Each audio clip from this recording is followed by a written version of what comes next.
tel qu'il y a plus de 1000 vaches qui viennent et cela nous interpelle. D'où ça vient, à qui ces vaches appartiennent, et puis nous allons nous permettre de parler dans toutes les langues pour que les Congolais puissent nous entendre, qu'ils puissent nous écouter et qu'ils puissent appréhender ce que nous disons. Bangombe et Utiwapi. Bangombe et Zayanani. Congolais. Oyo ezali kamubususu.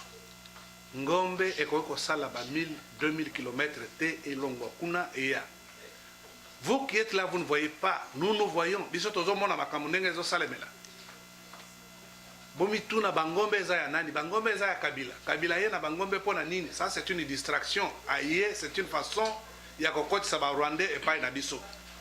Mais eloko ezo comme ça nga ezali que yo Congolais place aux ali.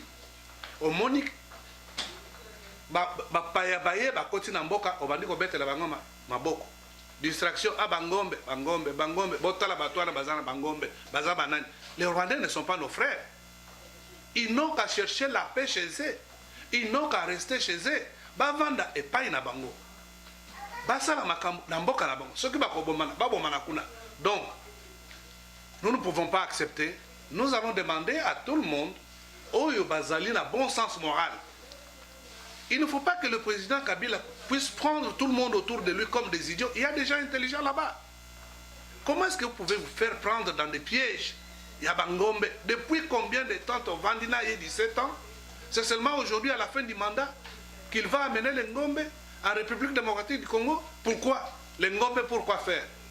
Je vais passer la parole à papa Patrice Kaboudia. Il a un point de vue à émettre sur ce qui se passe chez nous en ce qui concerne Bangombe, Botika distraction, Bofongola Misu. Papa Patrice, vous avez la parole. Merci beaucoup. Après Jori, tout le monde est Bangombe. Ngombe et Uchi Wapi. Congolais totelem. Congolais tobundela mboka. Bokonzi tozali na yango ezali bokonzi oyo evandi likolo ya kanyaka, likolo ya koboma, likolo ya lokuta, likambo ya bangombe mututu acha makanisi na ye na likambo wana po ete bangombe zonga eusika uti pouvoir otuzana yango 17 ans sikoyo salaire ya malamu bazofuta batu te ya mike wana bafutaka pe atante ba arrière ebele bamusu bazati 50 mois impayé ata ngombe ye eza kokabola pamba ou bien eza po ete mutu asomba po mutu asomba il faut atala na mbongo mais mutu soki aza impayé pendant 50 mois ata ngombe wana batia yango na 1 franc akosomba yango te. Mais ngombe eza likambo nini? Baoyo baye na bangombe bazali banani pe baye kosala nini? Toyoki ete ngombe ekatisi bamboka ebele po ekoma esika ezali sikoyo na banduna wana ngai nandimi yango te, nandimi yango te. Babanda kolia matiti nzela baoyo bazotambwisa bangombe babanda kolia nini pe basali mikolo boni po bakoma esika wana bayebisa biso ke bangombe eyaki lokola afdela yaki makolo ti na Kinshasa wana eza nde lokuta. Congolais telema, Congolais fungola miso na marche oyo ezali le 25 mututu a telema po ete bokonzi toza na yango ezomona bakongole lokola bangombe wana bakanisaka te donc oyo nyonso bakoyebisa bango bazondima yango tozobeta tangwa congolais esika oza telema obundela mboka na yo mutu moko akotelema te mpo aya kobundela kobondela na esika na yo mpona kozwa mboka oyo ya yo ezali lokola bato bazali kati na ndako monguna akoti te bolobi te monguna leka ozwa biloko nyonso oyo olingi bokonzi tozala na yango sikoyo eza ya banguna totelema mpo tobenga na bango batika makambo ya bangombe wana ezonga bino bankumu ya bamboka esika ngombe eleki bolekisi yango ndenge nini bapesi bino nini bakangi bino miso mpo ngombe eleka bamboka nyonso wana bazoloba ekoma ti na bandundu ekovanda na porte ya kokota Kinshasa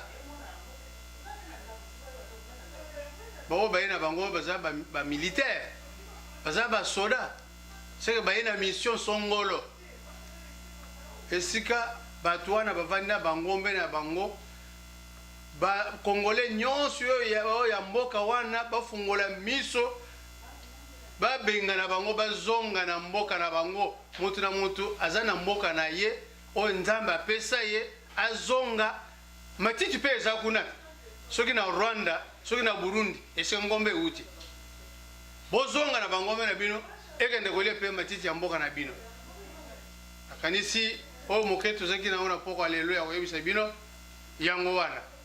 Merci beaucoup ndeko pasteur Patrice. Tosengi na bakongole nyonso oyo bazali kolanda biso bokanisa te ke ntango biso tovandi na États-Unis toza malamu makanisi na biso ezali na mboka esika biso tobotami na yango tosengi ete mabondeli na biso nyonso mabolongo na se tokotia mpo na Monseigneur Cardinal Mosengo nzambe apesa ye makasi ngolu mpe mayele moto akosa ye te ke no Cardinal kende kokutana na Joseph Kabila parce que aza koluka par tous les moyens pour éliminer ye lokola ba eliminaki Etienne Tshisekedi o azalaki ko regorger espoir ya mboka mobimba oyo mosusu totikali na bango baza ba flatteur oyo nyonso baza tout autour de lui baza ba flatteur biso nyonso le 25 toke de marche tokozala na bino elongo tokozala na bino na ba prière parce que bitumba oyo ezali ya molimo sikaboye ndenge ye moko éminence alobaki bitumba oyo ezali ya molimo